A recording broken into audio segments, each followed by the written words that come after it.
Hello there, Michelle Short here for My Favourite Things.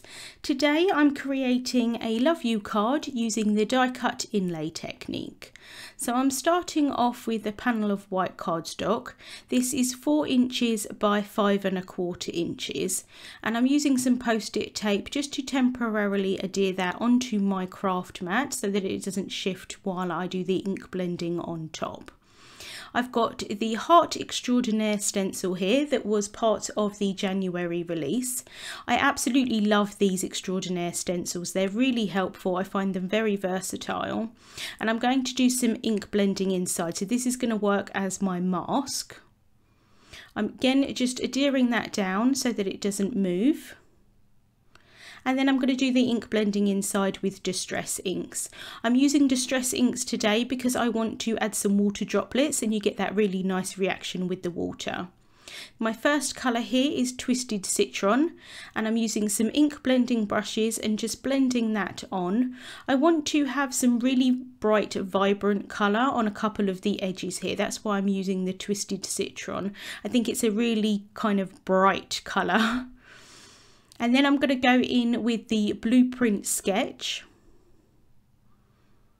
And these two colours don't really blend very well at all, but I'm going to go in with a third colour and it's going to blend them all together.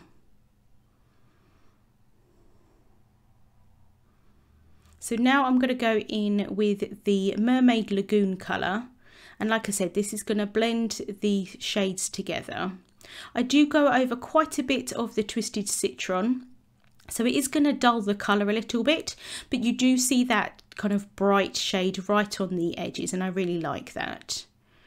Next, I'm going to add that water splatter. So I've just added a small amount of water onto my craft mat, picking that up with a paintbrush, and then just splattering that on.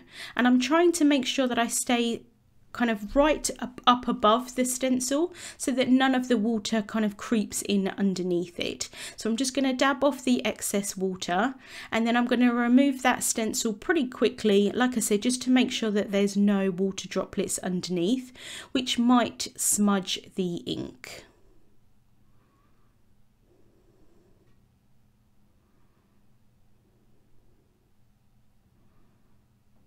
I do set that aside to dry, and then once it's dry I'm taking the Loopy Love Die-namics, again from the January release, and I'm going to cut that into the panel. So I'm just again temporarily adhering that with some low tack tape, and then I'm going to run that through my die cutting machine. Once I remove it, I want to be careful to make sure that I keep all of the little pieces in case any of them have popped out. In my case, it was just the tiny little piece of that L there. Everything else pretty much stayed in place, but I'm just being careful here just to remove that tape carefully. And then I can lift off the die, and like I said, everything pretty much stayed in place. So now I can just carefully remove the love word from the panel.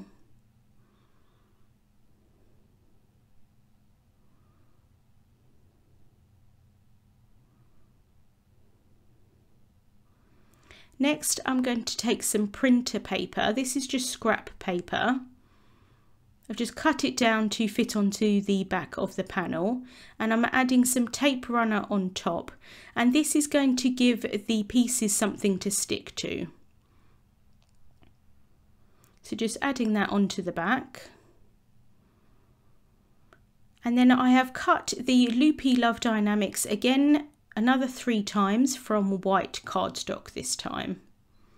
And I'm going to use these to add in so that I get some dimension. So I'm just adding the first one in here, and this is just going to stick in perfectly because I've got that adhesive onto the paper on the back. And then I'm going to take out all of the little pieces from the word here, and I'm just going to piece them back in. I personally really like doing this. I find it quite therapeutic, a bit like a jigsaw puzzle. But if you didn't want to take the time to add them all in separately, you could place the word over the top of the panel, and if you lined it up correctly, you could just kind of push down. Because that adhesive's already there, it would stick to it quite well. but like I said, I quite liked doing it the long way. And then I'm going to take a bone folder and just make sure that that's really well stuck down. That is a true die cut inlay technique, but I'm going to kind of add another dimension to it and literally add some dimension to it. So I'm taking that first one of the love word here, or I should say the second one really. So this will, but it will be the first layer on top. So I'm just adding that on top of that. And I do take my time just to make sure that it's really well lined up, but I did cut that part out of the video because my head got in the way. And then I'm going to add the next layer on top. So in the end, you do have 3 layers high. So just sticking that one down. And again, I think this looks really pretty. You could definitely stop here. I think it's really nice with the dimension and the love word in white. But I am going to add the top layer back on top so that it completes the pattern of the heart. So just adding some small dabs of that On Point Precision glue onto the back of the word. And then I can stick that down. Next, I'm taking a piercing tool or a pokey tool, however you want to call it, and I'm just going around the edges of the word here. That's going to remove any excess glue that may have seeped out, and it's also going to remove any little bits of paper or cardstock that have caught there during the die cutting process. And then once I'm happy, I can make sure that that's really well adhered down. Next, to complete the sentiment, I have taken the Bitty Hugs and Kisses stamp set and I have stamped the U word.